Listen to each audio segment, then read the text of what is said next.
Addiction thinks in circles, whereas invention thinks in spirals. Yes. Yes. And Yes. I Yes. love it. And spiral is not one dot, it's actually one seed becoming bigger and bigger and bigger Mhm. and bigger and bigger and bigger. So I'm grateful for that. And then two, just the pain just reminding me like this body is so amazing. Where else can you go Hmm. other than inside? And Hmm. when you're so almost like forced to face yourself, you find lots of love.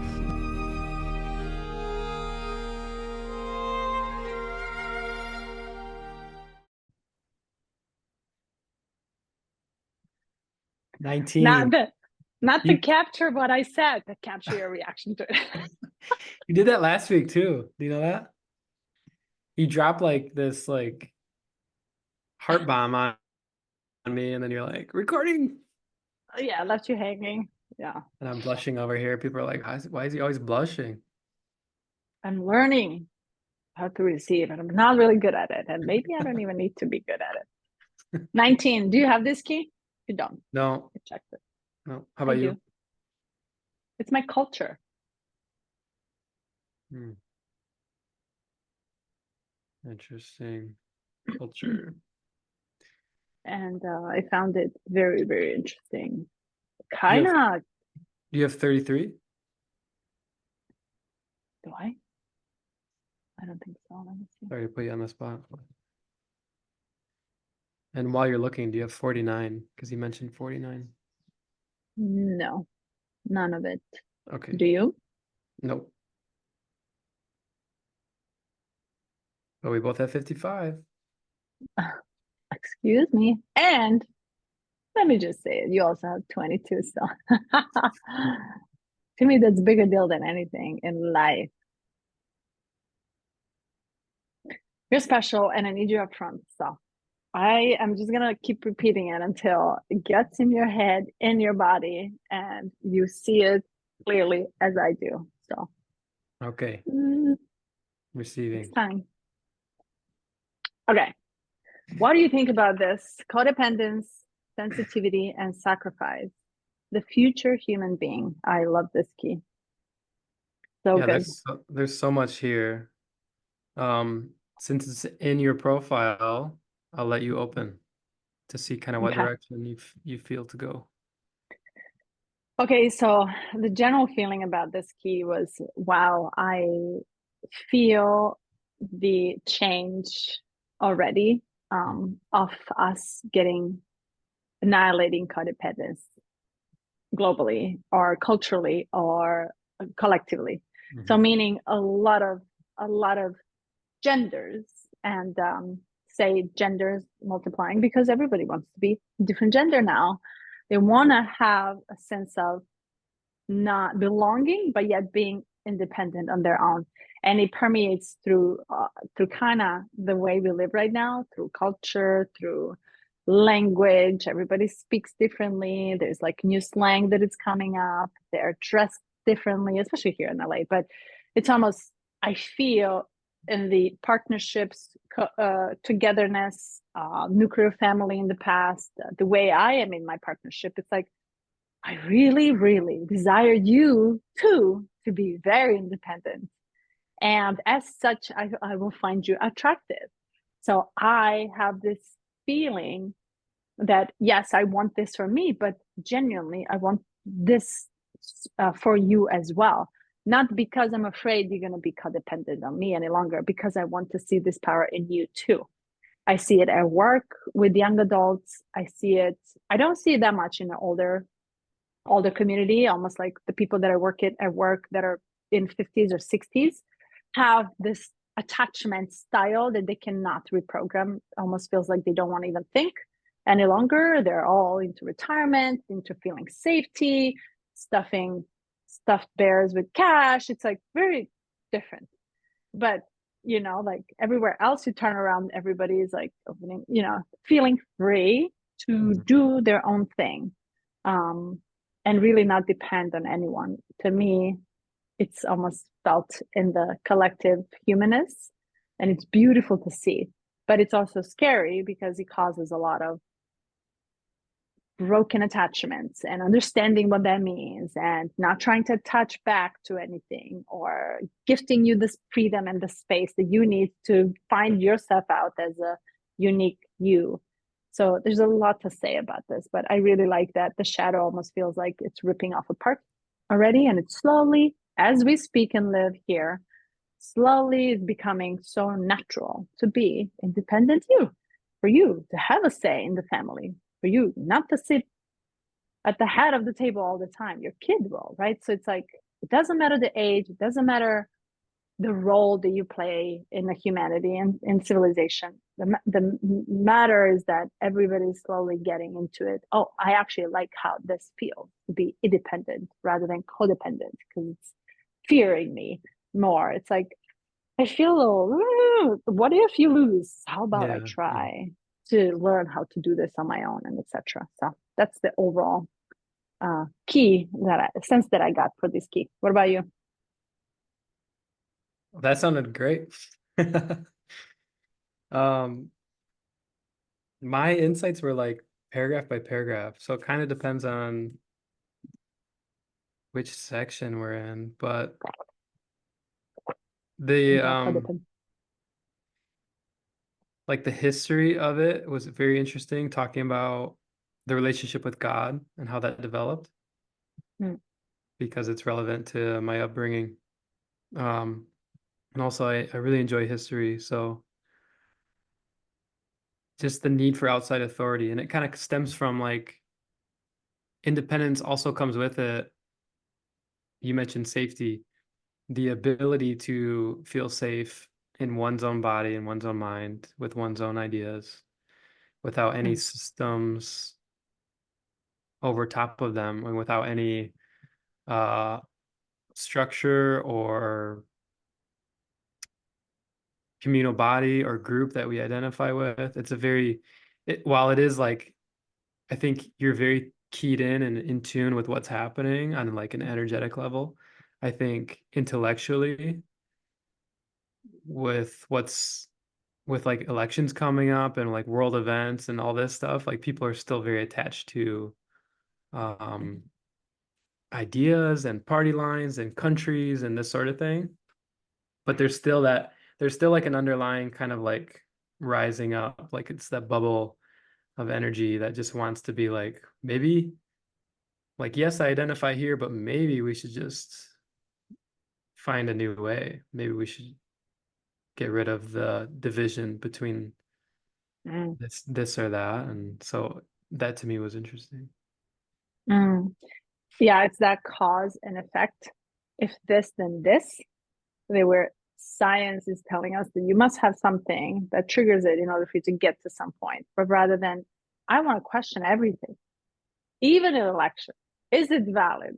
Is it true? Are you speaking truth? Is your information truthful? So the moment we start questioning everything, I question everything in the last couple of years, and then I started questioning myself, and I'm like, oh, I just said something yesterday that I don't really feel like saying today.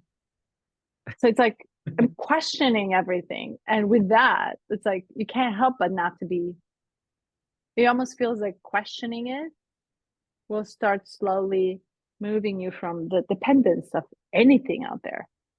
And really yourself too. Yeah.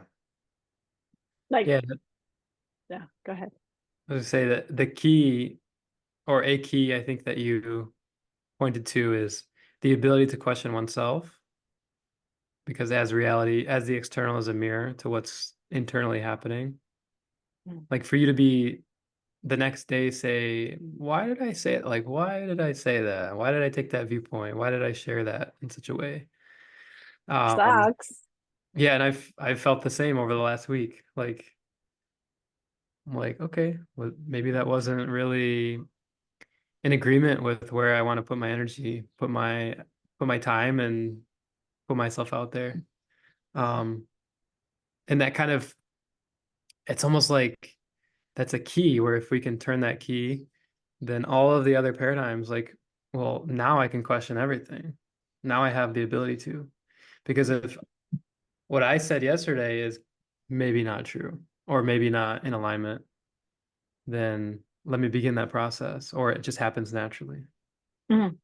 The key too, you said it's naturally, but you see, the fear is not there of you being wrong any longer Right. because there's no attachment to anything.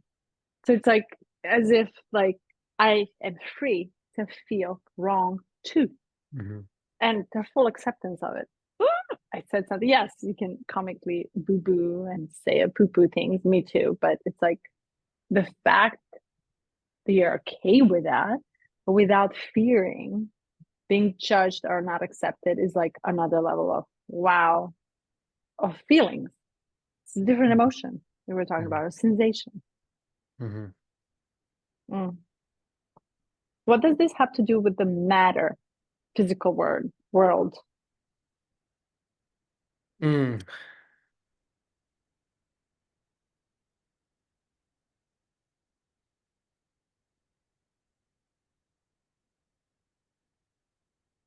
You Yeah, tell me. I'm having a hard time remembering. we attach to the physicality of the world Mm-hmm. to believe that the house will save us. The physical body will make us feel safe. Another physical body will make us feel safe. That a lot of money will, the roof above, not once, 10 houses will make us feel safe. Mm-hmm. We're attached to things that we visibly see, feel, and can touch. So we're attached to the physical matter of the world. And we hold on to it so strongly that we forget that none of it really matters. That's the cause and effect almost feels like. It's like it has to start from somewhere that I can prove, see, touch, in order to get somewhere that I can prove, see, touch. But if we eliminate the physicality of it and really, there's a distinct difference between being attached to something rational that we can actually perceive in our senses versus something irrational that you know it exists, but you find it in the sense of just a lighthouse, like a little light or that pearl that just sits, and you trust it even more. Then you end up trusting it even more because you feel freer, more you, more self, more unique, more independent the moment you separate and detach from the physical matter. Mm-hmm. Yeah. Because as if almost like we're chained to believe is that the matter is the matter will be what will make us feel safe, but really in reality it's more scary, almost feels like, rather than detach from the matter if we know how to. Mm-hmm. Don't almost like don't depend on your husband. Sorry, let me just say, don't depend on the money. Try to see and feel how that feels like if the money doesn't have a power over you. Yeah. Yeah. Is that constricting? Does it feel constricting to let go of that need? Or does it feel more freeing? And something that came up as an example is Plato's allegory of the cave, Mm. where there's a cave with like two sections and there's a fire and there's shadows playing out on the other wall from the fire. And there's people in the cave that are just watching the shadows like, whoa, like totally fascinated. And then there's like levels of awareness basically. Like you can step out and look at the fire and then you can climb out of the cave and see the world. Hmm. Yeah. That's cool. Yeah, I Thanks for think of sharing. yeah, it's like the physical is like the shadows. The thing that seems material is immaterial. Or you said the thing that like thing doesn't matter, ironically. Mm. So earlier we were talking about how our brain produces all these thoughts, and we have mind for a reason. It's not for nothing, Mhm. right? And everything that is happening in this like mind just of ours is like there must be a reason why it's there. It shoots us all this information to the physical body. And um, what if this mind now becomes entire body? What if this brain now it's not just in our school, it's literally rather than, oh, I have this emotion. What is the sensation of it? Am I feeling tingling on top of my fingertips? Or am I feeling just like my literally my two lungs are about to shrink size? The heart rate feels like contraction of the actual heart organ. Mm. If you really turn on your sensations in your body, there's over 5 senses, like more than just. So can emotion be the actual sensation? And if so, can you actually operate to understand the states that are coming in, the states that you get into, codependency, fear of loss, grief, and all this, and all the different emotions? Can we understand them more now, more rich, right? Can we have a bigger understanding of richness of the emotional states that we are passing in this physical material form? Because it's almost like, is it really just 5 senses? Us sleeping, taking a shit, reproducing, right? So it cannot be only that. Come on, we're too complex Yeah. for it. It has to be much more than that. It feels multidimensional. We just have to accept it and try to expand to that levels of awareness in the entire body and around. Mm-hmm. What would you say? Because there's a bit of a paradox in getting out of the shadow naturally, of like, okay, codependency, so I need to let go. And then you start to question, and when you question, like some of the questions are around fear, like what if? Well, what if I let go and then the world comes crumbling down? What if I try to expand and I feel something that, most people in this state, I think, are, what do we want to say? Self-soothing in a way, or distracting, or not even willing to look at it in the first place. Like, Mm. like there's a bit of condemnation that comes toward the spiritual community of like, look at these people, they're so privileged. They have all this time, energy, whatever, to do spiritual practices, to look deeper within, to do all this work. And it's like that judgment coming in is a reflection of the inability for themselves to look within at anything that's non-material. Mm. So is your question, how do we make them more aware? Mm, What will make them more not, aware, not us? yeah. Try to make it like there is an individual who's watching now, and they're Yeah. Yeah. I mean, here is the question. Am I aware of it all the time?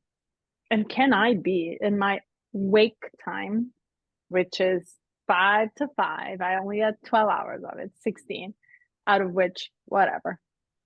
I am on auto, like 8 hours. Half of the time I'm doing things on automatic, which is the reptilian, which is this. And think I'm regulated. I don't really know, unless I get the anxiety or fear or something arises that literally dysregulates me totally. And then I'm like, whoops, holy shit, something is happening. So do I know that do I really know that I'm operating from shadow gifts or a CD level? I really don't. But what I do know is that I always come back to that trust. There's always the spot that I come back to whenever I feel the ups and downs in the dailies. And Eric, they happen. I just want to normalize this. And I don't think I'm crazy. I know that I'm not crazy. Every day I have a different emotional state. So yesterday I was sad. The other day I was creative. The day before that I was disappointed. It's like there's so many emotions. And they are present. And when I address them and when I speak of them, when I am able to express them, elaborate them, cry them, move them, dance them, scream them, pleasure them, they feel like a step forward. mm-hmm. I feel liberated from something. And I don't know what that is. But the trust that something just happened from here to put me right here is literally, it's like something happened and I don't feel this energy anymore. They're like, done, let's go next. It's like suddenly out of blue, I have life force in me. The energy is flowing. I am ready. I'm writing down the ideas. This is exactly how I sent you the idea out of fucking blue, never even thought about it. And I'm like, I think this is a good idea. I don't know where is it coming from, but I want to grab it because it's impulsive, right? It's like it feels like a life force that came out of blue. So I don't know how to tell anyone to feel, to get in or out of something that feels right or wrong. But rather than if I'm feeling it through my body, I can maybe allow it and play with it. So I can create something new. My North Star is something new has to come out of this. And as long as I feel that I just jumped the leap into something, and that feeling is creation of something, expansion, inspiration. Those are the feelings that I'm looking forward to come to from whatever pit and hell that I'm about to get out. But I must go through it in order for me to jump into something new. So I really, now I don't want to look at the past so much unnecessarily. And I want to allow it just to drop off whenever it's ready, rather than I want to really create something. The fingers, my tips of my fingers, and he wrote this in 19CD2. It's like when I make love to someone, I don't touch it only on the physical level. I experience. I always say I want to extend my energy through my fingertips, and I want to feel how it feels to be inside of you. And I want to touch your organs. It's like, it sounds really crazy, but that's the real thing. It's like I want to experience you on my entire body, including my fingertips. So that's the new. I need to feed new, and I don't want to look into old. New is inspirational, enthusiastic, and these are the feelings that are really, really what I want to sign up for. Yeah. Why And not? And so creativity is intricately linked with your emotions. With the processed emotion. Emotion is the process. And there's a way that I feel completed with that process when I allow it to happen. So if I am disappointed, you know how they say eat shame for breakfast? Right? And you remember I was just telling you, I want to actually transform this shame into a piece of chocolate. I want to fucking eat this piece of chocolate. I want to feel so much pleasure of it. And I do. And then suddenly the shame becomes pleasure. And I'm like, this is possible. It feels all over my body. And now I'm all ecstatic and, like aroused to live life or do something about it. So there is a way that we can change and transform what doesn't serve us. But there's also a way where you feel just completed. Example will be when people pass through your life, your friends, right? And they come and they serve a really big reason for being there. And suddenly they just are gone. And they just move on with life, move another country, and it feels completed. So there's nothing left any longer. When you feel the completion of the emotion, and it can last a day or two or a couple hours, or something can just snap you out of it, that's where the arousal almost feels like, oh, I'm aroused for life. The enthusiasm and inspiration just comes in because you almost like, you just open something. Yeah. And these things just pop in, or you pop, I don't know, or higher you comes in and says, maybe this, maybe that, maybe this, idea. And I grab them and I just put them on paper in the text or whatever that it is. I'm not dropping them. There must be a reason for it. Yeah. What do you think? Yeah, well, to me, this is like a development of skill, whereas for you, it seems very natural in terms of processing the emotions themselves. I am adept at repression and suppression. So unconsciously and So how do you do that? consciously. How do I do? How do you suppress them consciously? It's usually the thoughts. So I don't have time for that right now. I like shame myself. You're being irrational. You don't need to feel that. Oh, it's their fault. It's the external fault. It's the fault of something else. Just usually mind steps in to create a separation between the emotion and the need or even the desire to feel it in the first place, Mm, which it all goes back to safety, obviously, because for my upbringing, it wasn't safe to feel emotions. There wasn't a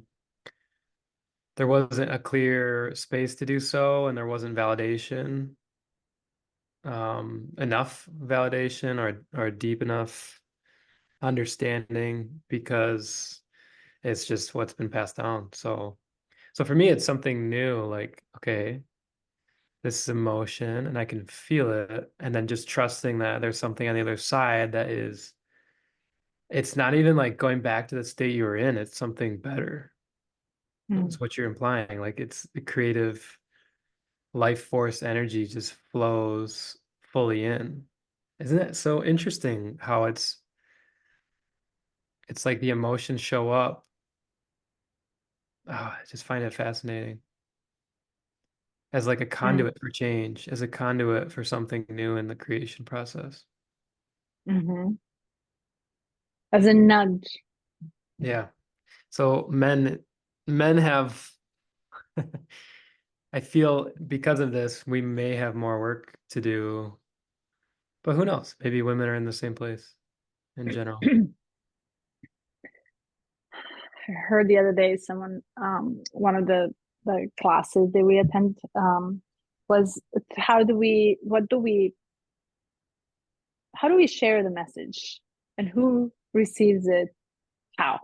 Let's say if you are speaking out of pain body, women can relate to it, men can't. But if you're speaking as a power body, men can literally grab onto it and go for it. Hmm. And the anger and aggression that comes naturally with the masculine energy is actually a power, a passion.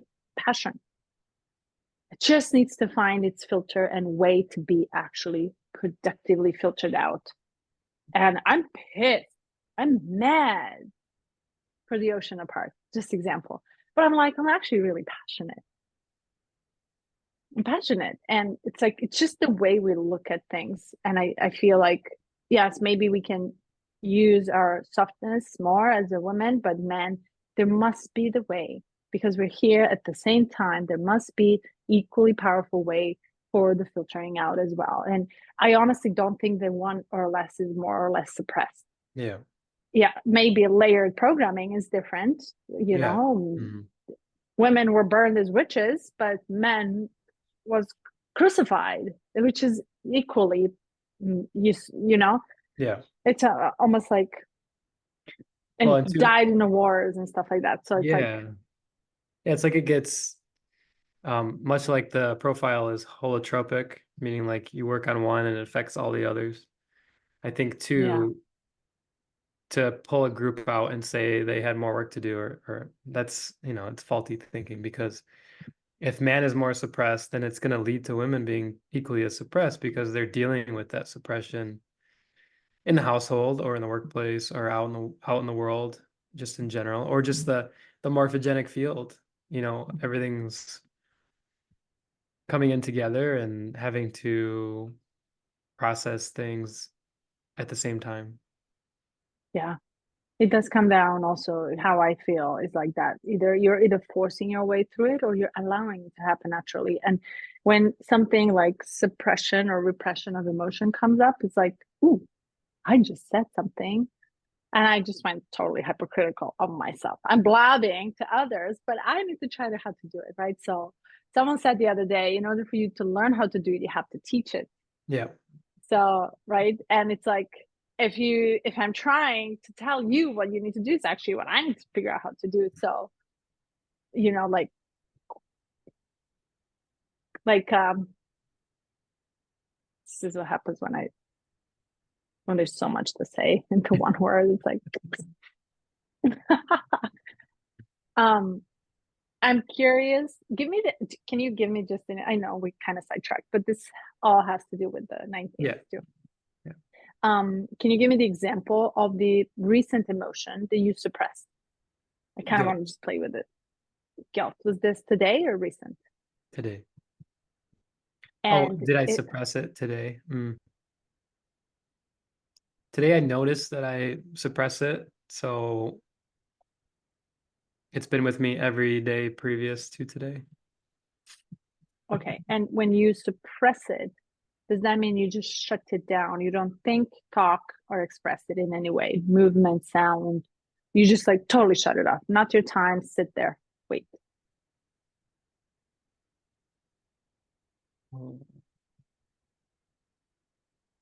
My first thought is yes. I'm just checking.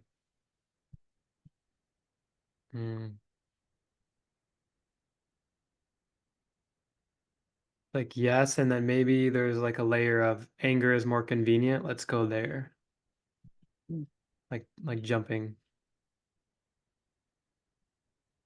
So you went from guilt to anger. Yeah, it's like suppress the guilt and then feel angry, blame something. Yeah, get mad about the way things Ah, are. ah. Mhm. It's a perfect example. A perfect example of Tapkin, one of the Tapkin's books. It talks about like the true self, and then that didn't meet the needs, that whose needs were not met for safety and survival. And then in order for that to survive, the you know us as children, we have to create a false self.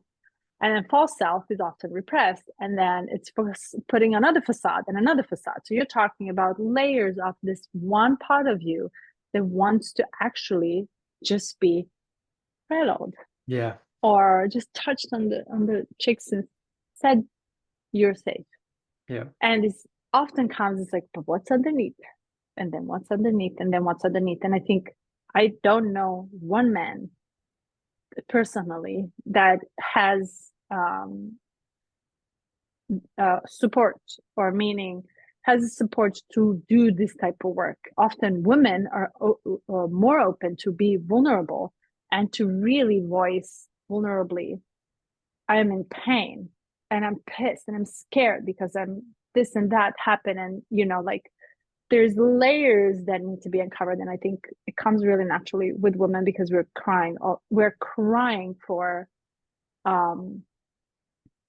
softness, for gentleness in this world, for femininity, from that nurturing part that is part of our soul yearning for acceptance, and that's why it's like we're all talking about it more and more and more and more, and we find the soothing in one another as women rather than you guys don't, because it's like, if you have a person who you can actually unlayer this, it will take a long time and a lot of patience. There's no fast track to this. It's like, okay, what's coming up now?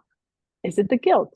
What's the name? Does it have a personality? No, it's now the anger. Is it the anger? It can come as 6, 7, 77 different forms in just 1 hour.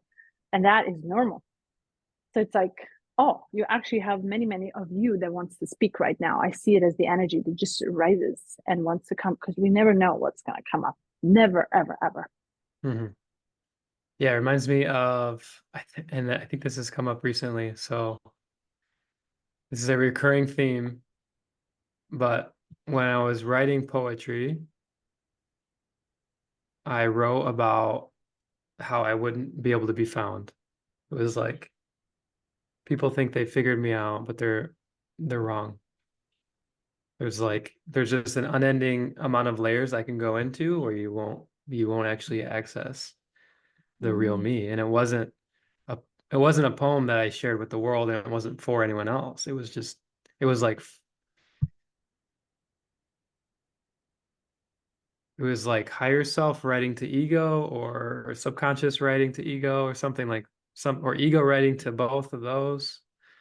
But that came up when you were talking about the many layers and the many transformations it'll go through as it comes up.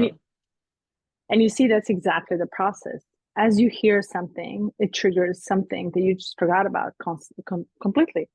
And it comes up as the event, as the image, and it needs attention. For that, it takes time, and it takes attention and intention and the nurturing and the safety of it. It's like all these different things. We all need this. Yeah. It's not only for women, it's also for men too. And I see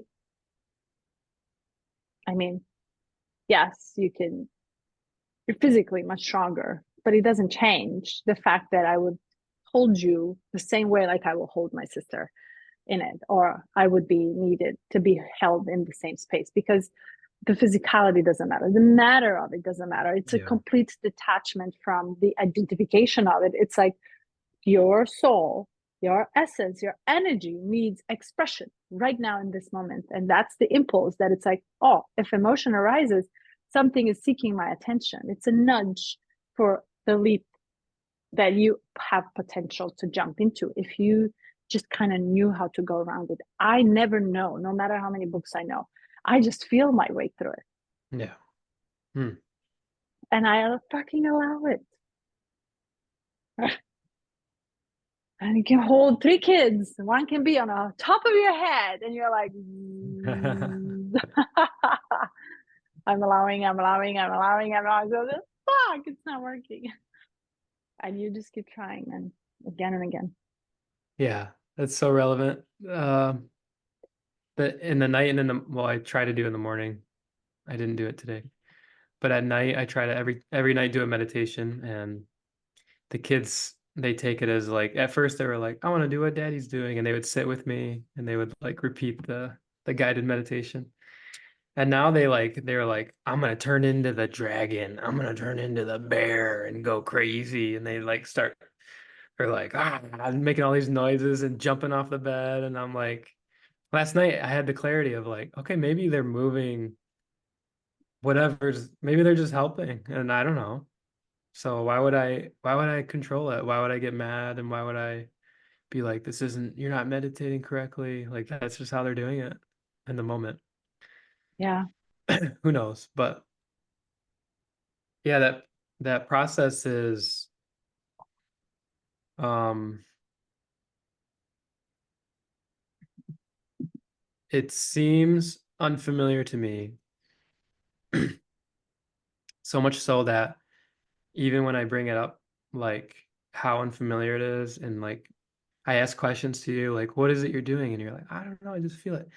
Um, to you, it seems very natural. And the reason I'm bringing it up again is just to paint the picture of um like I don't have it figured out, Mm. and that's okay. And there's an element of even just admitting that where I'm feeling more emotions. It's, So, yeah, it's so how cool. does that feel to admit it? I feel relief, like I felt a weight come off of me. Yeah. And where do you feel it? My eyes and then the back of my head and my shoulders. And you feel it as the emotion, or you feel it as the energy that just wants to pop out? Um, Emotion. Can you name it? Okay.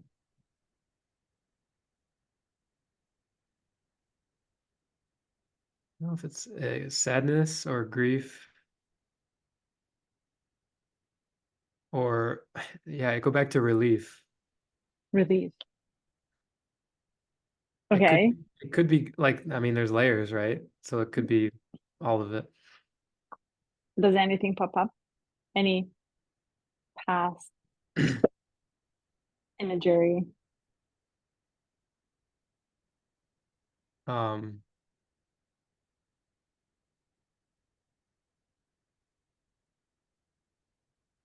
yeah, there's so much. Just in general, like a grief for the man or the boy that didn't take the time to do this, or Is it you? or didn't feel safe enough to. Is it you, Is it me? Meaning, the boy? yeah. How old were you? Hmm.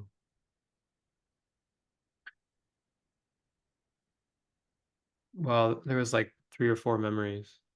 So in my 20s, as a teenager, and as a like 8 or 9-year-old. Mm. So There are four of you that wants your attention right now. What you gonna do about it? Do you wanna? No, I'm serious. Yeah. Well, I'm I felt this coming when you first started sharing, and I was like, well, we have a podcast to do. Um, and I feel safe enough to continue and to save this for later. Like it's not like I don't feel like it'll separate so far that I won't be able to go back into it. And So, yeah. there's no need to go when you don't want to go, but they're there and they're part of you. And I will just give you what I understand of these parts as of they're disassociated from the reality. Mhm. And when they show up like this, often it gets worse before it gets better, meaning many of them will come and they will rise as I want to talk. Me. I need your attention, Eric. Now I need your attention. Look at me. And they will bring you back in the past, and it's just one specific event, or it can even be the smell, it can be the taste, it can be what your body remembers, but your brain is very much rejecting, and protecting you from it.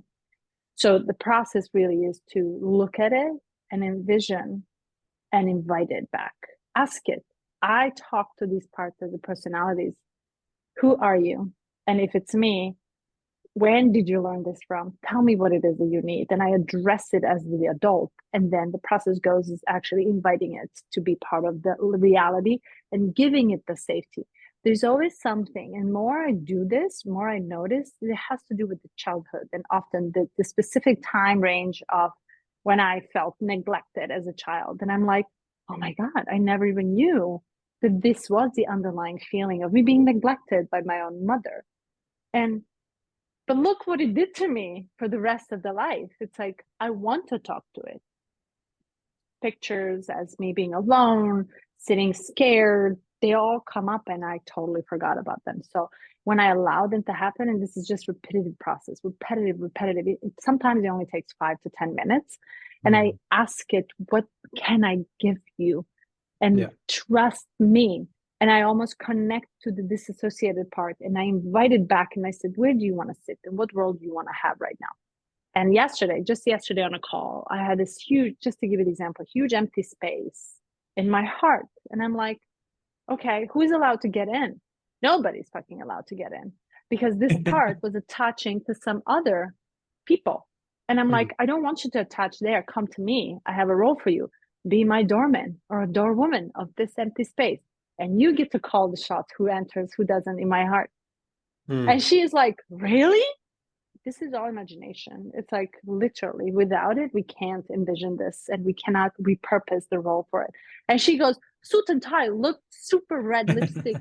It's like, damn girl, you hot. And I'm totally having her do this, open, close, open, close, open, The close. And bouncer I'm of like, your heart. and she's very present. And she's not there begging someone for love. She's actually here having a role. And I gave her the role, and that part is like empty. I do feel space, but she controls it. Yeah. I'm fine, but she's back to me. So all of these parts will show up. And I personally have, this is not just to brag about it, for 3 months. It's not even 6. I've been excavating and constantly. And through these emotions, I just addressed them as personalities of me. And I was like, what is it that you want, babe? Darling, let's go. What do you need? Let's sit and have a coffee. Yeah. And let's talk. And it's really, really important we do this. And I sometimes it takes, hey Carly, I just need 10 minutes. Yeah. Yeah. Yeah, that's beautiful. And also I apologize because before we started recording, you said, I don't want to deal with the past anymore. I don't want to deal with this shit. Process traumas and do all this past life stuff. But I'm full of shit. This will come up and I will address it, damn it. But well, I mean, I get it. You're just speaking like from a place of like you've done a lot of work. So it becomes, hey, you're wondering like, does it end? No, Yeah. it doesn't end, but you release space for new to come. So the focus actually shifts to the new Yeah, and to creation of creativity. something. Mm-hmm. Yeah, that's cool. Let's do it. Yeah. Yeah, Yeah. seriously.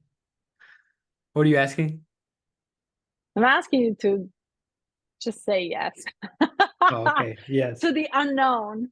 And we don't know what's coming out of it, but it's a sense, it's a feeling. And Yeah. maybe, it's just a white table for now, a white place, white space.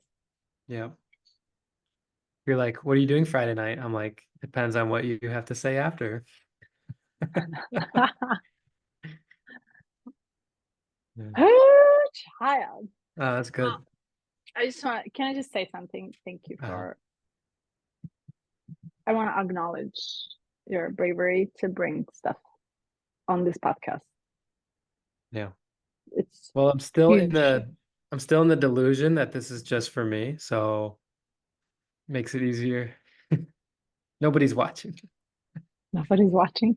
But it's a lot, I think, to Yeah. bring it up and really collect it all to a sense of, but we both cried in this podcast many times. So I just want to honor you. That's Thank it. you. I see you. Thank you. All right. Shall we talk about this? Yeah, I mean, I felt like much like what happened last week, I'm sensing a difference in our approach in the talks of like we kind of shoot a fire hose at it and then kind of see what comes up and then explore based on what feels relevant instead of and I think it comes back to like security, feeling safe that we can do it instead of locking onto the text and being like, well, what does it say? And then let's talk about that. And what does it say? Let's talk about that. So I feel like codependency, I mean, in so many ways, we covered codependency in a broad sense. So if there's anything else that like speaks to you that is coming up right now, then I'm here for it. But I just wanted to like take time to say, although it doesn't seem like we're talking about the shadow, I feel like we were in it. So Yeah. I do want to say one more thing. yeah.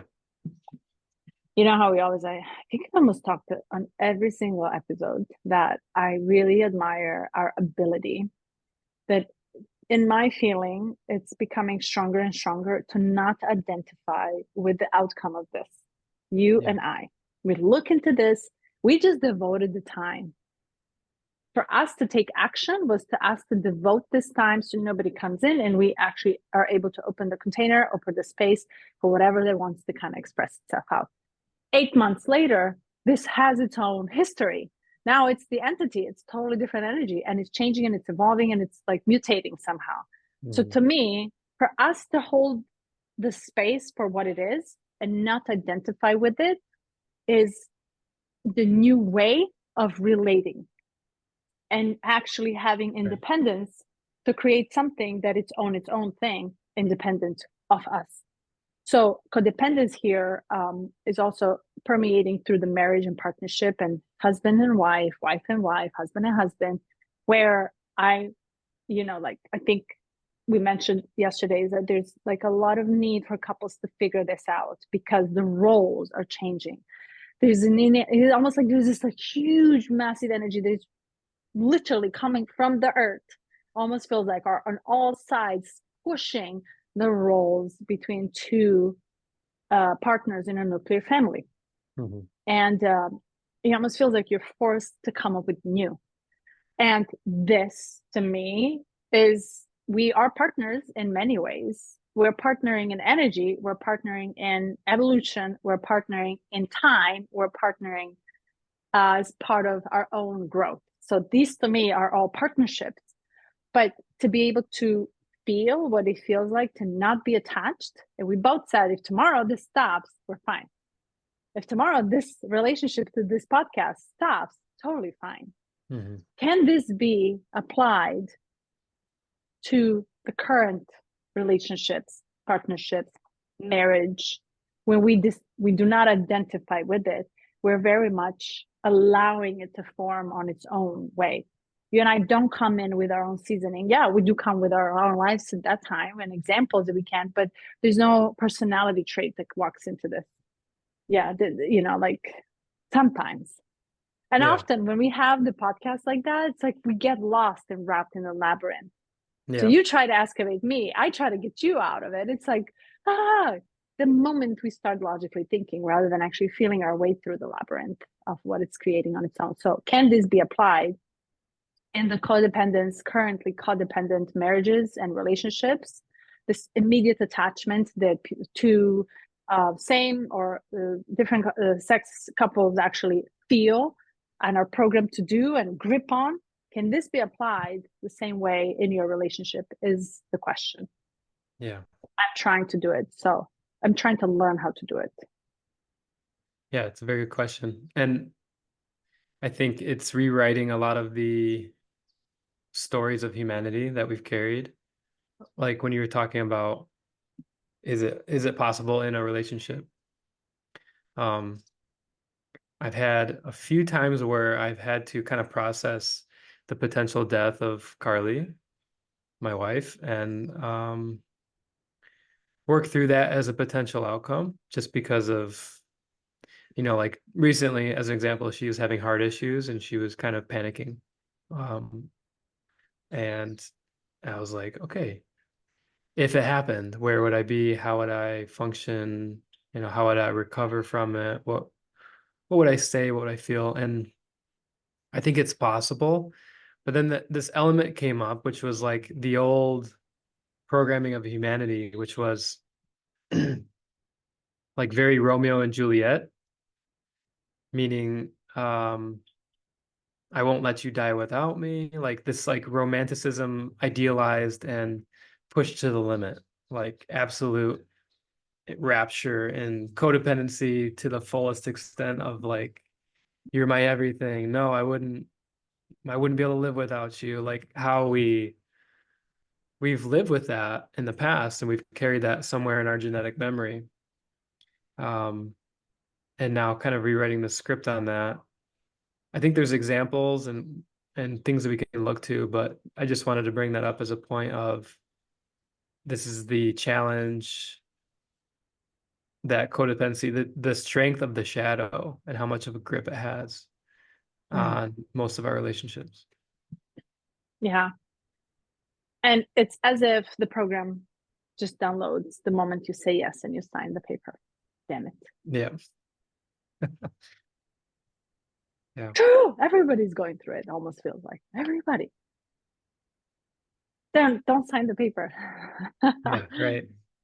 See if it works that way. But someone has to fucking try. Yeah.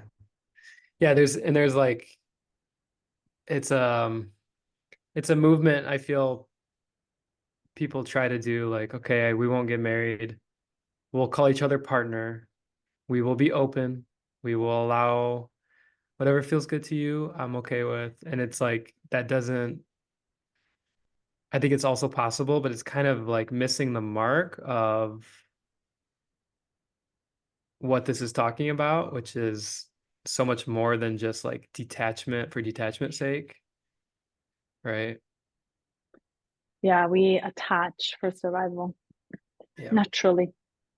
And we just, okay, so we just have to be creative and create new ways of finding attachments to ourselves or other, something else. And in this case, attachment is to the God. Often my grandparents went to church to pray for money and they got money.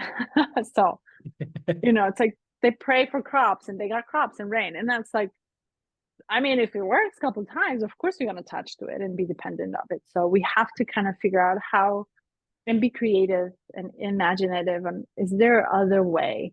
And as we become more aware of multi-layerness of ourselves, it's like maybe there are other ways. Can I touch you telepathically? Probably. Yeah. Cool. Yeah. Okay. Okay, Ooh. quickly, repressive is needy, reactive is isolated. And he talks about how this dynamic unfolds in most modern relationships, where one partner is needy and the other is isolated. Anxious, attached. It's And called yeah, avoidant. right. In our case, I'm the needy one and Carly's the isolated one. So we are doing the work. Okay, before Forever gift, do you and mind ever. if I pause and do a break? Sure. Am I pausing or am I stopping? Yeah, go ahead and pause it. It'll make it.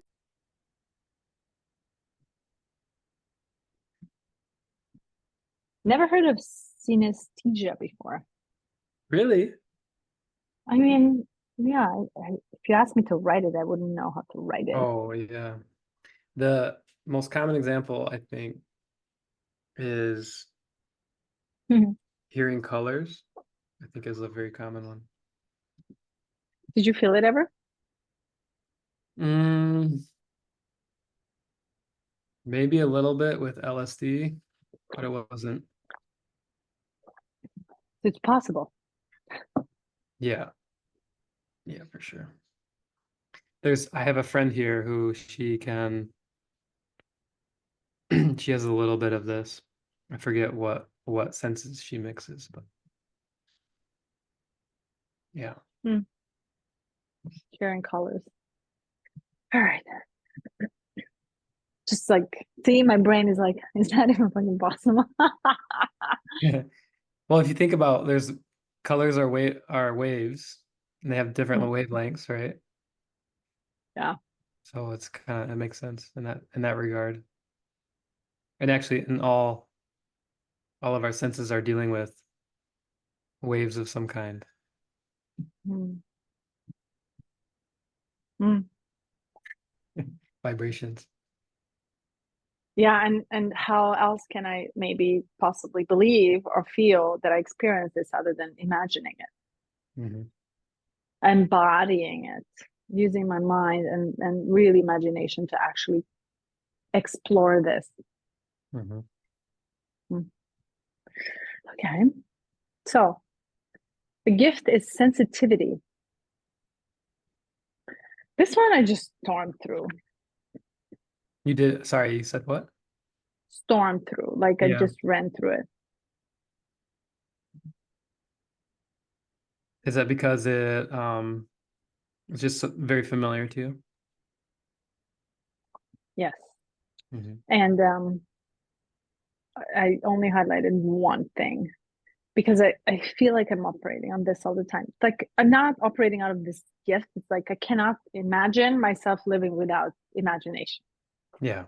And to me, it's like such a part of my living, breathing, dreaming, surviving. It's like I cannot sit here and not think that there's much higher way of understanding of what is happening at this moment, right? So it's like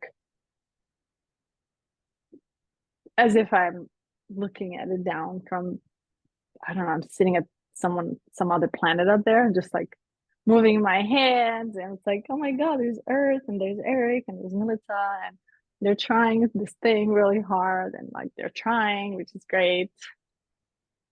Right. So it's like, it's hard for me to be earthy when it comes to this. So I have one thing that I highlighted. If you don't mind, I'll kick it in. If this 19th gift is an aspect of your hologenesis, then it is highly possible that you may discover latent abilities that allow you to feel deeply into your environment, and in particular, to sense the emotional patterns and needs of others through the living auric field. Many times, I'm like, stop talking. Like, are you okay? Right? Yeah. It's almost like there's something nonverbal that speaks louder than your words right now. And I cannot hear what you're saying, rather than I can only feel that you're in this distress or that something is happening. And it just comes out of blue. And often I just don't know what I'm talking about, but rather than it's like, are you okay? And then it's just like crumbling the tower of a persona in front of me. And I'm like, oh my God, what did I just say? I Mhm. don't know. But this feels very natural to me. And paired with that, just out of curiosity, do you see auras occasionally? No, Visually, no. no. But you can sense emotion. Yeah, I don't see anything else. I don't hear the voices. I'm not like clairvoyant or whatever Claire. I just shut off and I turn on into different frequency automatically. And I just want to have good time. And suddenly you're in so much pain. And to me, it's like, nope, all this time and intention goes towards tuning into you. It's almost like I am tuning into your field that you just created. Yeah. And yeah. Is it ever possible that you sense it and you go, I can't right now, and you kind of turn away from it or turn it off? Or That's a good question. Good example. My mother today was in a rush and she was short, abrupt, aggressive, bossy, businesslike. And I'm like, that's not the energy I can at all attune to because it's not what I want to volunteer my time for. And there's a rawness and emotion and naturalness of the human soul. And it's pure and it's so vulnerable and it's so soft and gentle and fragile, like a flower. yeah. And when flower blooms and blooms on the morning light, right? It's like morning sun is so soft and gentle and silky. And when it's at the noon and peak, the flower is so strong that it can withhold. But imagine the blooming young raw flower on a peak, aggressive fire. It won't survive. So it's like the fiery, I'm not interested in, deal with that. But the gentle rawness of emotion and it's such a distressed, there's something really pure about it. And I tend to tune into that rawness and give the gentle, my voice even changes when I do this. It's like, I don't really know how, but I meet raw with raw. Yeah. And I'm no different. Vulnerability and vulnerability falls and there's open wounds. And it's not that I'm talking about my wounds. It's almost like, oh, yeah, I don't know what I'm doing, honestly. It's just, yeah, no, I can't deal with the aggression. So in relating this to the movement out of codependence into sensitivity, how does independence and sensitivity relate to one another? Great question. I'm with you and I don't know who you are. I can live with you all my life and I will never know actually fully who you are. But if I know that you're struggling, I can't, being empathetic or sympathetic towards someone is almost like me leaning on you, your needs.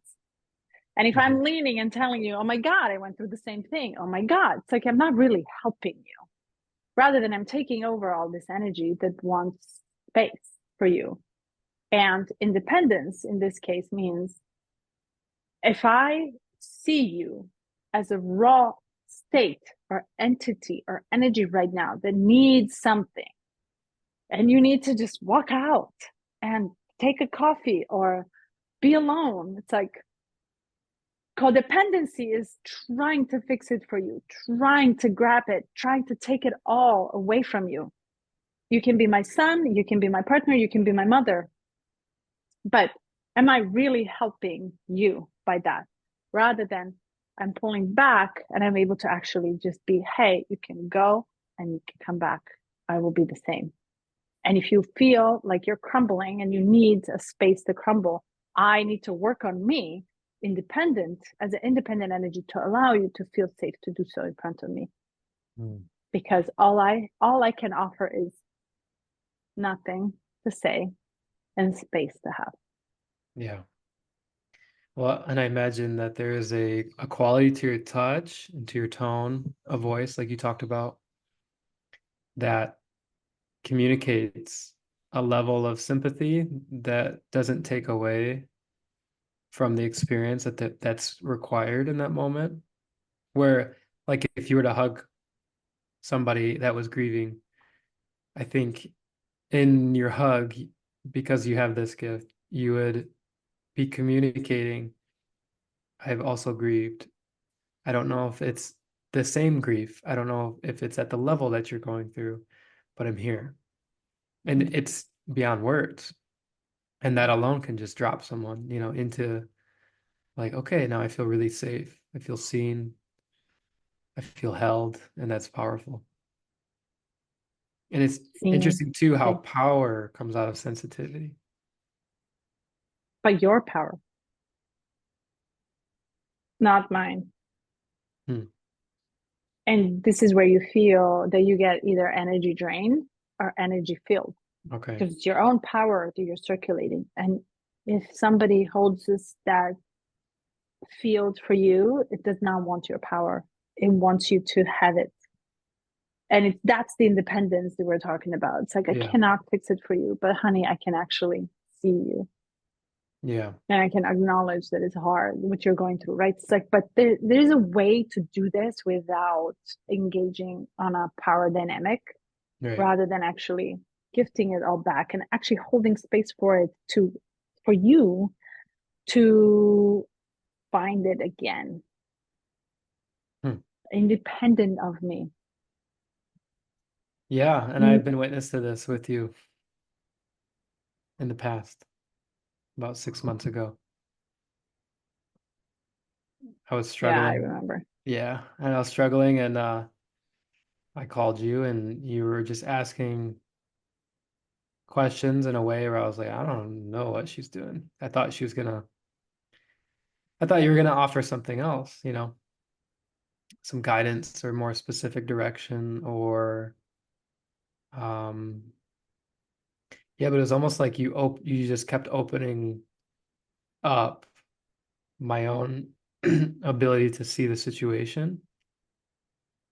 You're like, well, what is it that you want? What is it that you are after? What is it that has you upset? You're just questioning, you're just leading me back to my own insight. You're allowing me to be independent.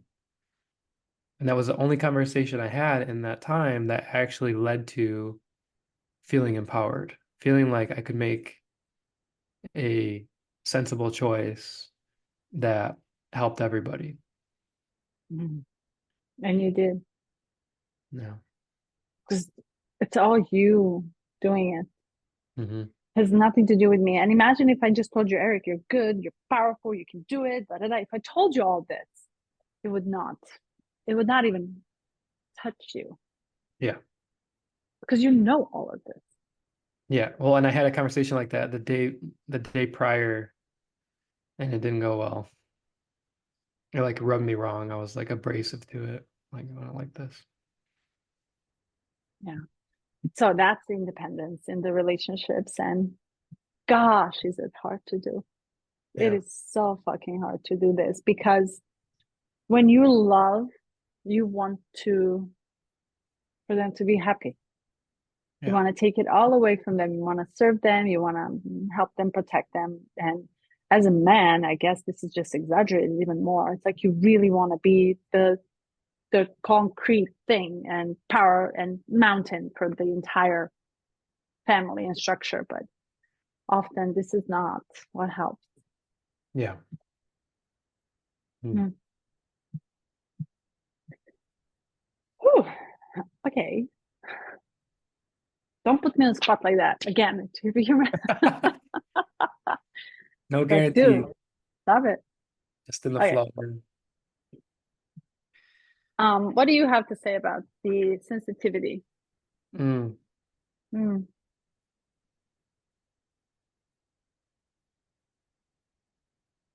There's also a little bit of he touches on the ability to hear or see voices of spirits, angels, guides, that sort of thing, and demons on the other side. And I actually have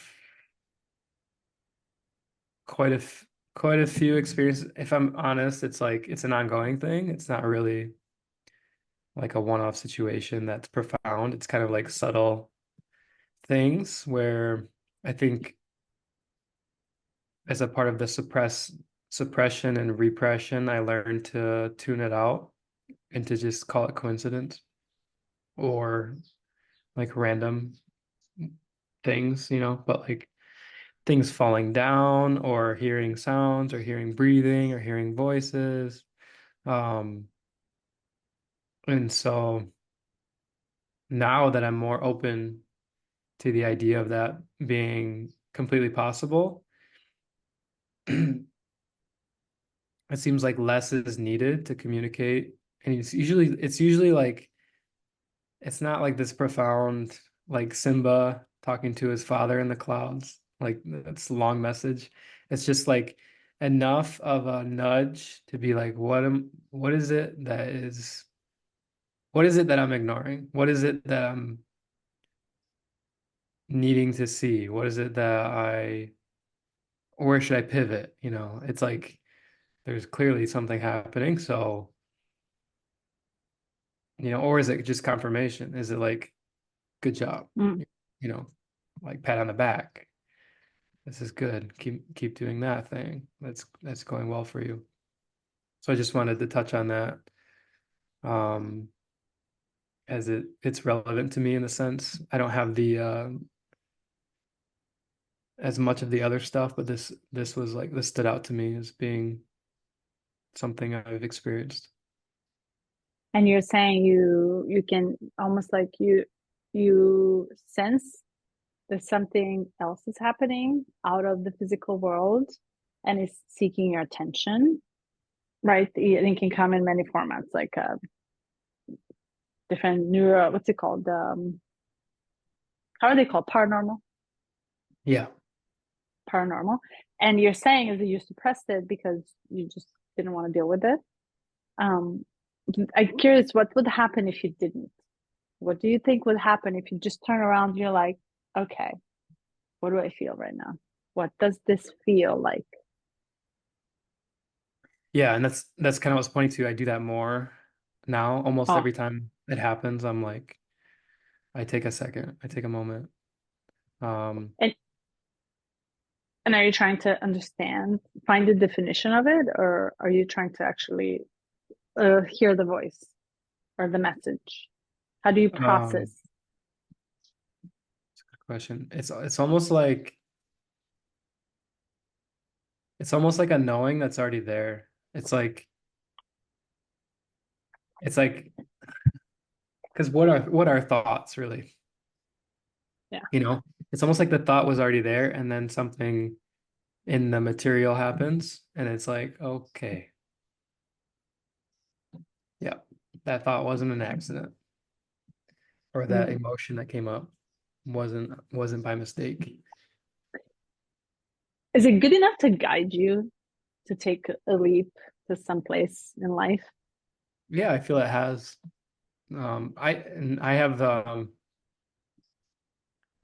I have a belief that the mundane isn't mundane at all. That it, I that love each it. each little thing is highly significant. So to me, like even a shift of um like even if I'm like, well, that just changed my whole reality. I don't know how, because I'm not living that other timeline anymore. But just being able to take a breath or shift in my seat or um if I get the nudge to say the thing to somebody that I'm talking with, but normally wouldn't in my old Mm, suppressed programming. It's like there's like a nudge. I'm like, yeah, I have to say this now. nice. And it's like maybe the why behind it, who knows, but it's like my higher self being, hey, if you want to, you can use this as an excuse to break the ice. You know? It's like, well, that was strange. Let me tell you something even stranger. I have this thought about you. But it feels, if you're following it, it feels Do you contract ever, or do you always feel like expanding? Um, in the past, I think I definitely was interacting or being or like having demons. Like, I mean, you can call it what you want, and I don't want to like sound like it's scary or it was a horrible experience or anything, but I think I have felt the contraction, and I relate that to some lower frequency being that was trying to manipulate, Mm, get energy out of me or something like that. mm. Yeah, these things happen, I feel like in split seconds, so you can't really rationalize it. You just are kind Right. of in a state of shock, trying your best to find all these tools that you can use. But I'm curious, I read somewhere that the yourself true voice, I don't even know, is it true? Of course I question it. Comes from the right side from behind. So it's heard from this angle of harmonics. Mhm. And all other voices are not your voices. And I was like, I always stick in my head for some reason. I was like, how do I fucking even recognize that the voice is coming from behind the right side, right here, this angle? Yeah. And that's why I was curious to see if these nudges come and you're able to recognize where they're coming from. How do they feel? Do they have a voice? What's the texture? What's the sound? Are they yelling? Are they screaming? Are they singing?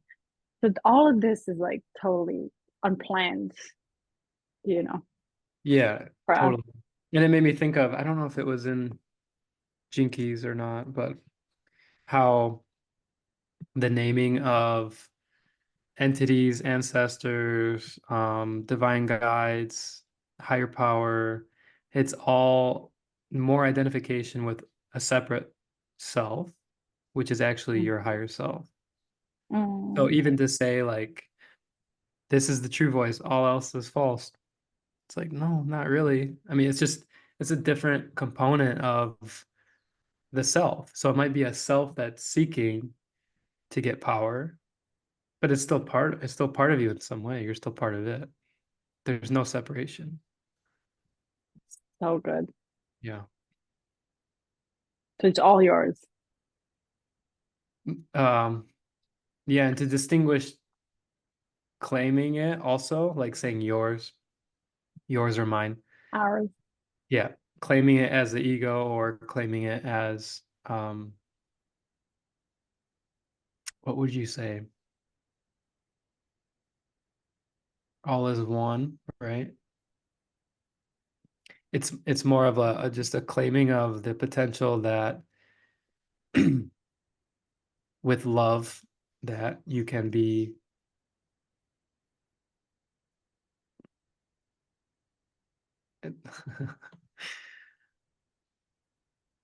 hard to put into words, but with like true love, you see it as all part of you, right? In some sense. That's a tough one. It's tough to comprehend. Hmm. Yeah, but like you Wow. said, to it's like split second. It's not usually something where I'm writing down and then I tell people like, oh my gosh, this happened. Well, I kind of used to do that. Um, but now it feels like a um it feels like it's for me in the sense of what am I getting by sharing it? Besides, is it like for my ego to say, well, I have this and this and this guide that helps me out once in a while. And that's not my intent to share right now. It's just to, I think if anyone's listening to this, and I think a lot of people have had things happen where they're like, maybe, but okay, no, let me rationalize it because this world is material and you rationalize it because maybe the what if is too scary, you don't feel safe. If you open up your field of possibility that, you know, name it, whatever, demon, fairy, spirit guides, ancestors, but then just reclaiming that as all you, all higher self, Mm, just as you are not separate from me. And in that frame of reality, in the mm. three-dimensional, yes, it's all separate. but that's not where that's coming from. So you can claim it, right? Mm. You know how in the Gene Keys it says like the collective is rising and the contemplations will open up your comprehension level and capacity to understand higher and higher, higher. And suddenly we all understand the soul is different. We all understand that the energy is different from the soul. We all understand that quantum is possible, that we can jump leaps like that over and have many dimensions. It's like when we talk about the oneness out there, I feel it's just entire cosmos of space and filled with all kinds of stuff.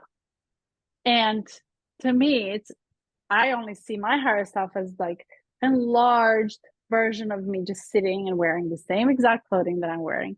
And in this part of me who's ginormous, huge, there's like all the different pieces of program that my higher self wants me to learn in this little tiny little body. But out there, I still have a sense of separateness from the wholeness. Yeah. Actually, I'm just smarter version of me out there versus here, and struggling in this little body, tiny little piece of empty body. But the concept is like you see I'm scratching my head because I'm like, huh? Yeah. And it's okay to have the huh. Eric, I'm not joking. I just looked up and my entire vision just blurred out into pixels. Yeah. Pixels. So wild. Often when we're doing this podcast, I don't know if it may, okay, so you start to rationalize even when I know, but I'll have like this experience with you where it's like zooming in, like tunnel vision. I'm kind of disassociated with my body, and I'll feel this when we talk, and it happens frequently. But then I rationalize like it's just because you're staring at a computer screen for so long. Yeah. You can, and it's up to you. You can rationalize it, or you can be in the mystery. And then just so you know, I love it. I brought up 13 again.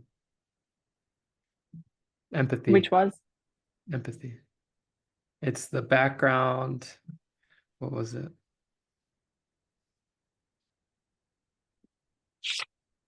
The background. Listening. Yeah. Right. That was scary.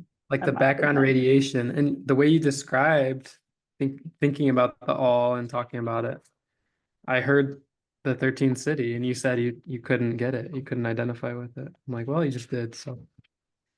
Yeah. Gosh, I cannot wait for 64. It's like I cannot wait to see how far we can actually push the limits. And we're just on 19th. It's incredible. Okay, I feel completed with the gift part of this. But Yeah. if there's anything else. Just a fun part, I got a question for you. I think we talked about this before, but I'm curious with 19 being in your profile. Do you have like the animal whisper abilities? Not sure. I know plants love me. Yeah. And they would never, I have not killed one plant in my life at all. And I leave them for 2 weeks unwatered, uncatered, and nurtured, and they're perfect. So I think they feel my energy. The animal side, I don't talk to birds or elephants. Well, elephants, yet to see one, but monkeys and like dogs. Yeah, you don't talk Maybe to them, that's the point. right. Right? Maybe that's the point for us to totally not know what we're doing when we're operating from the sea level and be just like, no clue. But no, I want to donate my dog, and I've been trying for 10 years, and I'm just kidding. They're like, oh my God, I love your dog. You want him? Take him. 10 years later, he's still with me. Yeah. I love him bring him too. to Hawaii, and we'll let him retire here. Really? Well, yeah, we almost got a dog months back, but it was a big dog, and we were kind of nervous with the kids and everything. Mm. We'll see. I mean, we could talk, but Yeah, it would kill me. I say I've been saying this to everybody, and but we'll talk.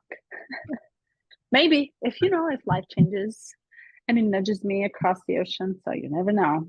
yeah, But before that, we have December happening. yes, Putting it out there. Okay, so CD is sacrifice, yeah. and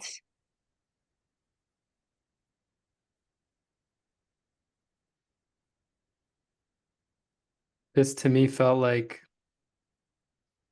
mm, a contemplation on the changing energy of the whole of humanity. And there was a little bit of, it's hard. There's a little bit of talk about like, this is what it means in one individual. But that's not really like what I got out of it. I don't know if it was because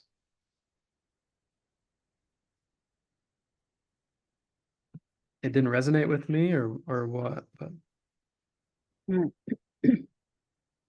So there's two things that I highlighted here. And one was completely altruistic. And then I wondered, is altruism part of the Gene Keys? Is it? I can look. It doesn't sound familiar to me. Right? Where is the table of content? I just thought Wow. about why the individual didn't stand out to me because it's literally sacrifice. Oh, yeah, it is. It's 27th, actually. 27, yeah. And it's a gift. Selflessness. Yeah, so we'll get to that. But it sounded altruistic. It sounded like you're codependent and then you become independent. And then once you realize the independency of it, you gift it all to others. But Yeah. there's no codependency, and independency is just giving it back to that requires trust, innate trust of it all. Yeah, the interdependence, quantum leap, and its realization of the interdependence is the future destiny of our species. And I found it interesting how this will be one of the first cities that manifests on a collective level. And how when it does, we'll move away from verbal communication. I was taking time to imagine, and I'm like, that would be so bizarre. Why? Why would it be bizarre? Yeah. What happens to like our vocal cords? Do we I'm just curious, So like, we sing probably still. We'd probably sing, we'd probably emote sounds of joy or sadness, or I'm just curious, like, what are the effects of no longer needing to speak, or like limiting a lot of what we communicate now? I'll give you a really good example. And I experienced this last year in the workshop in Greece with the my institute, Marina Abramovich Institute, when we fasted for 7 days, sat in silence, and moved slowly, very slowly backwards. One of the practices was staring at each other and not saying anything, just looking at each other and sensing. And then the other one was very much blindfolded, headsets on, and we're moving into this huge, massive living room, and we're just tapping. And as we tap and we run into each other, right, we're slowly moving and tapping our space and figuring out and trying to learn. We start sensing each other's smell and energies as we come closer, and we just start hugging. Yeah. Not saying who it is, but rather than, oh, I recognize you and you make me feel safe, and our arms touch, and then we just hug and we hold each other. Mm. So in the codependency in marriages or relationships, as example, to independent partnerships where you are your own self, I am my own self, we just happen to be together sharing space, to I would gift this, how can I gift this to you to allow you the space to create yourself to your true uniqueness and independence, and can I look into you with so much love? I wanted to point out one thing. Oh, and trust Yeah. that this is gifted to us to experience. It's as almost like it's gifted to me. So can I look at you, and rather than say you how much I love you, can you feel me? Yeah. And you're literally going together with another or together with others and literally permeating this energy that he actually is felt. I cannot explain how much I love you anymore. I can only feel it and experience it. You know, there's this girl that writes the poetry and says, in English, we say, I love you. In poetry, we say, la, la, la, la, la, la, la, la, la, and a list of things. And in this is almost reversed. Yes, it's like I can explain it poetically, but I would rather show you and come and breathe with me so our hearts can sing together in the same beat. That's how I see it. And it's possible to actually do it too. Yeah, thank you for sharing that. Yeah. It's beautiful to imagine. It made me think of this other book I just picked up today, which is talking about, the book's titled Letting Go. It's talking about, initially what I'm reading is about emotions and how we process through them. But it said, it kind of opened with breath work, chanting, chakra balancing, retreats, special diets, cleanses. Like it was 3 pages of three word sentences of like, these are the spiritual, the things that we are trying to do to move away from or move out of our discomfort and our suffering. And he kind of wrapped it up by saying,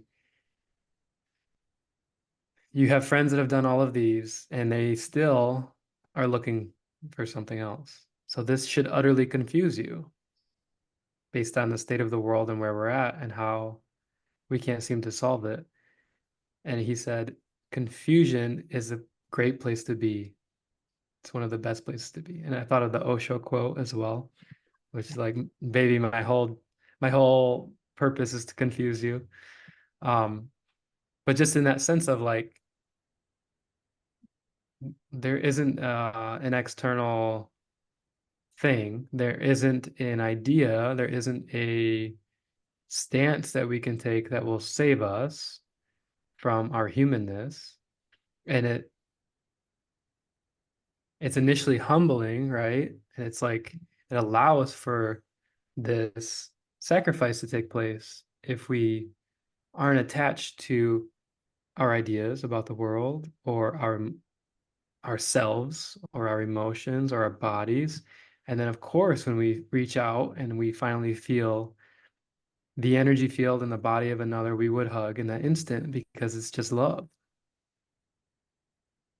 So I don't know if that makes sense to you, but to me that was related.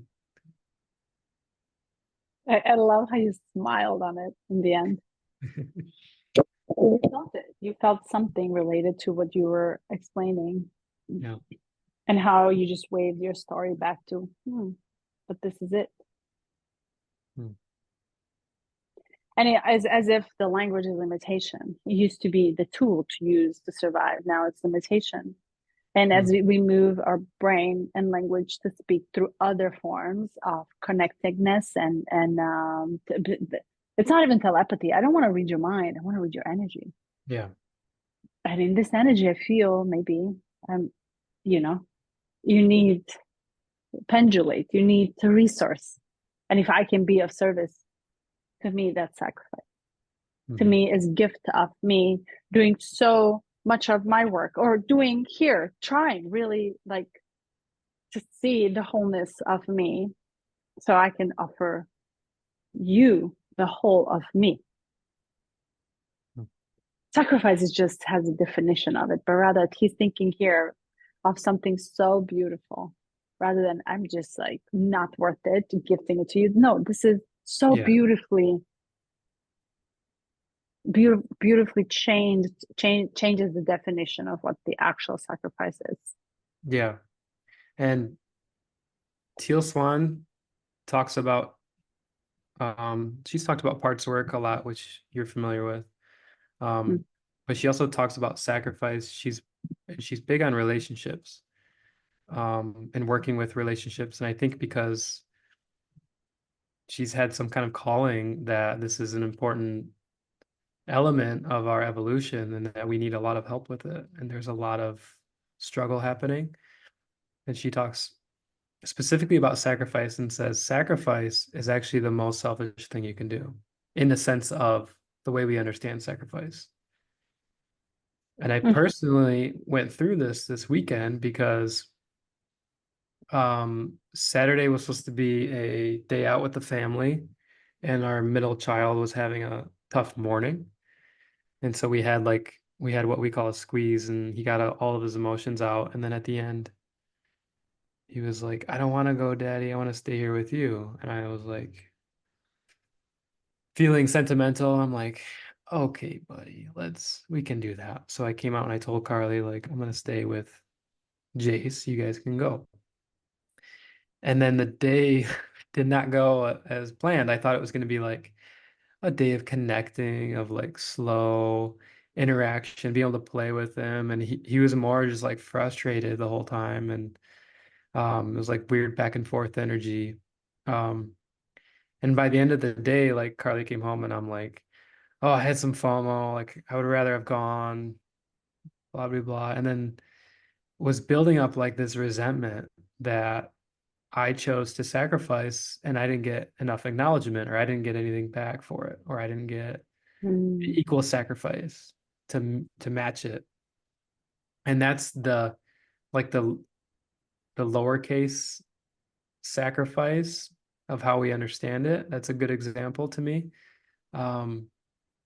where we're doing it in spite of what feels true. We're actually doing it to kind of like create like a debt in a way, like now you owe me, right? Like, okay, well, if we apply that to the sacrifice that Jesus made for humanity, as an example, then like we owe him quite a lot. And that guilt, that debt, that resentment is used as a tool in a lot of the churches to then keep you going and keep you interested and try to find out how you can be quote unquote saved from an external source or external God.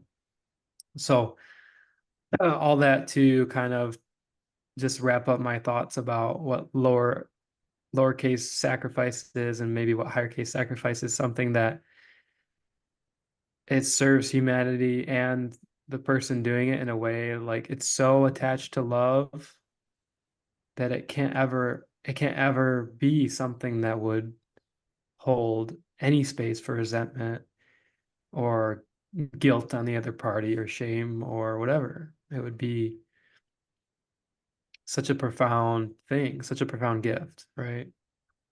Yeah. Just ranting. Beautifully said. No, but you said it beautifully, and it almost feels like it's the lowest case sacrifices related to the external factors. Everything elsewhere rather than inside. And the capital S is really like, but then all you want to do is really do this. Yeah. Give to this to others because it's yours. It's not dependent on any other external factors such as religion or a God or story. Yeah. I want you to like highlight that, like repeat it, stamp it. Repeat it for us one more time. What I just said? Yeah. You said like, okay. I you totally remember? forgot. Sacrifice No. is totally from the self, like from, how did you say it? It doesn't negate the Mhm. self, right? It's kind of what you're saying. Like, My mind is racing right now. It's like, why did I just forget what I just said? It's like, okay, but we have it recorded, so I'll replay it for you. But I wanted to ask you, since you're talking about, is it possible as a parent where you have a child in need, it's in a constant need for development, is it possible for you to operate out of your true self with a child who has a need as well? Let me rephrase the question. Were you able, can you see it now that you could have done it differently too, and sacrifice self with a capital S as well?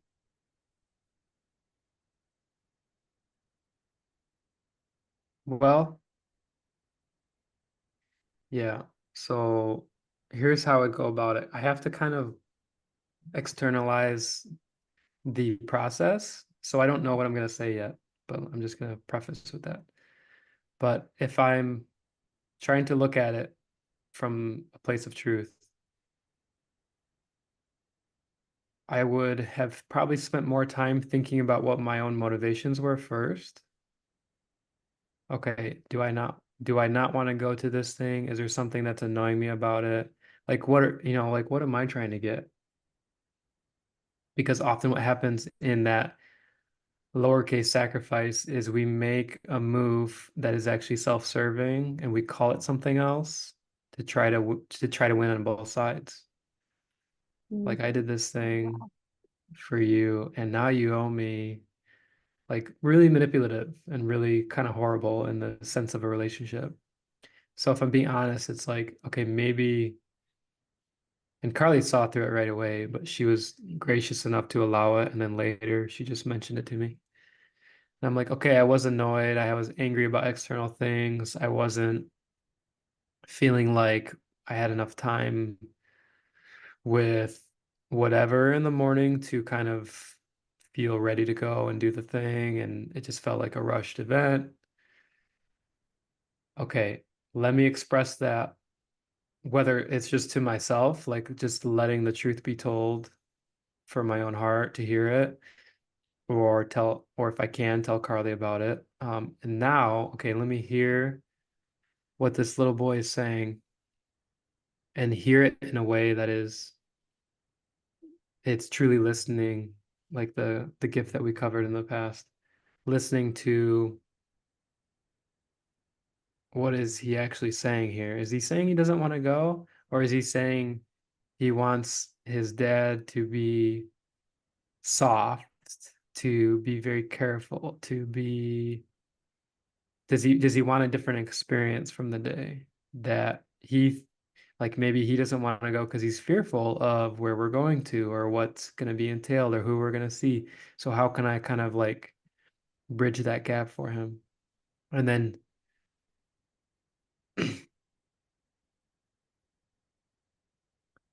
and then in that, maybe I don't make the same choice, or maybe we work through all of that and then I see that he really, really doesn't want to go, but I've already gotten out what I need to. And then I make a different decision then to tell Carly, hey, here's everything that's going on, and here's where I'm at. I feel that this is true to what I want, and this is true to what Jace wants here. And I might be making a mistake, and that's okay. And I will be careful not to call this a sacrifice and make, like all of this can happen in an ideal situation, right? But I think we don't, speaking collectively, I think we don't take enough time to honor that as important. Um, where we actually first prioritize the schedule that we're trying to meet or the material things, you know, getting somewhere on time or meeting up with somebody or making it happen while it's still sunny or it's just like we're and as a I'm seeing now as a um byproduct of that, there is distrust that things will work out. We're trying to control. And in our effort to control and make things great or perfect, we lose the city of perfection that's already there, of like, it doesn't need us to do anything. Mm. Um, so yeah, in hindsight, 2020. May I elaborate? Mhm. There are a lot of things came up too. So first, I really love listening how you unravel the story. And what you just said, first time ever, and I don't know, you actually elaborated on two keys at the same exact time, 19th and 13th. The shadow of the CD of how do I get to the sacrifice when I'm capital S, when I'm stuck in lowercase sacrifice, which is the shadow. And how do I listen to the other, which is the 13th, and be empathetic towards someone who I care for? Mhm. So now it almost felt like Eric split in two, but you see this Eric now, you couldn't see it then. Yeah. And then what happened is that offline rationality that we were talking about earlier, it's like you can't really see it. All you see is just feeling, and feeling is firing, fire, flight, fight, freeze, or whatever that it is. It's like you need to survive immediately. Rationality comes in when we're regulated. And that rational thinking is almost like, oh, now I can actually have the still point and I can see how I was able to do it and react to it. And I can act. I saw three Erics, not only two. But I just want to point out is that how do you choose? Seriously, it's a 19th sacrifice is you work on you. And the 13th shadow and empathy is work on the other. And this is so cool because you are a parent role. You gave yourself a parent role and you have a child that is in need. Can a parent help a child's needs when we now live in a time when everybody's sensing energy too? Meaning, child is not soaking up your words and your behavior only, and what you do and say and how you do it. It's actually soaking up your energy and much more of a nonverbal. How do you choose who to put first? You put your child's needs first, or you actually regulate yourself. You understand that maybe this need of the shadow as sacrifice comes from my dependency and the inner child need, or one of me that is coming up, and I may need to communicate this to my partner that a touch is all I need. See the process of it. It's like, who do you process first? Yeah. This is crazily relevant to the past few days. I've had this whatever, like thought coming through, and I think it's not mine, which is right when they tell you the safety protocol on an airplane, they tell you to put your mask on first. And I'm like, it is so true on an energetic level, because he was probably just picking up the frequency and trying to make things right in the dynamic of the family relationship as a possibility. Who knows?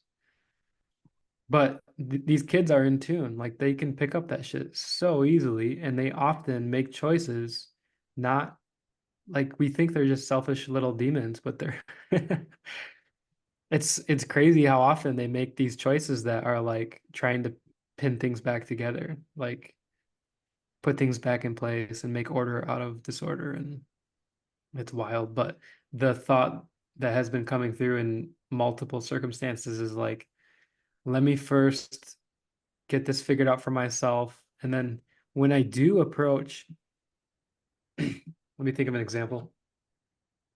It's like, okay, we are getting ready to go and the kids aren't dressed and I haven't eaten and I'm thirsty and I need to get my wallet, keys, and phone. and I don't have the right pants on, if I go to the kids and I'm like, then trying to get them to do their thing first so I can have space to do my thing, my energy is going to be a little bit frustrated. It's going to be short. I'm not going to have as much patience. Um, it's like, let me get some food in my belly. That's important. That's a basic need. Okay, let me communicate my expectations for this trip with Carly. Okay, that feels really good. Now I feel centered. And now I can approach the kids and they're responding better. In theory, right? I can't like one-to-one make that happen, but I think it definitely helps. And it goes back to that lowercase sacrifice and how, and also the empathy, it comes out too, because it's an understanding that we're all sharing this field and this human experience in the 3D reality. And so for me to be trying to be sacrificial, I'm actually being highly selfish because I'm requiring others to pick up the pieces because I haven't made the time or the space or the energy to do that for myself. To regulate. Yeah. Because you're operating out of high, like so much energy or so little energy. But to regulate it is literally what we can only regulate ourselves.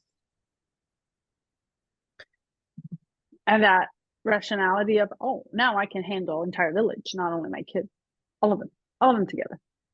Yeah.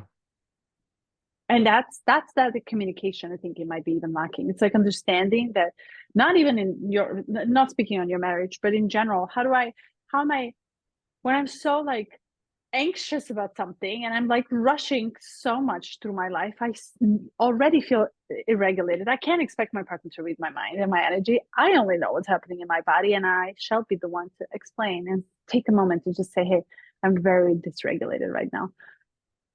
Let me see what it is that I need. But can you just hug me? Or can you just tell me it's gonna be fine? Or can you just like, let me just process this like in my body, and there's a fear, there's an anxiety, there's like, oh my god, we're late, we're doing this like entire, it's a life or death, literally feels like it, but we don't see it as such. We run on auto. I do this Monday through Friday, literally, and I do not realize that I'm dysregulated until much later.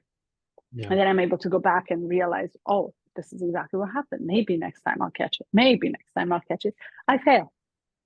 But I love the dynamic, and I love how you're so open about to actually explore it and learn how to be aware of it. Like it's almost like, oh, but I see it now differently. And oh, who do I put the mask on first? And oh, maybe because I'm not this way. Oh, maybe I just need a kiss from Carl. Yeah. Just as simple as that. I love how you're open to just play with it. Yeah. Mm. Yeah. So to pivot before we finish, the 9 portals of planetary initiation. Did you have any ahas or nothing? I just had one thing that I find to be interesting, Only one for me as well. which is let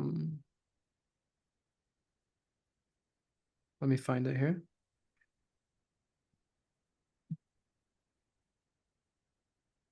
So the awareness in such a being will not recognize itself as being separate from other human beings, thus they will work for all of humanity without caring for themselves.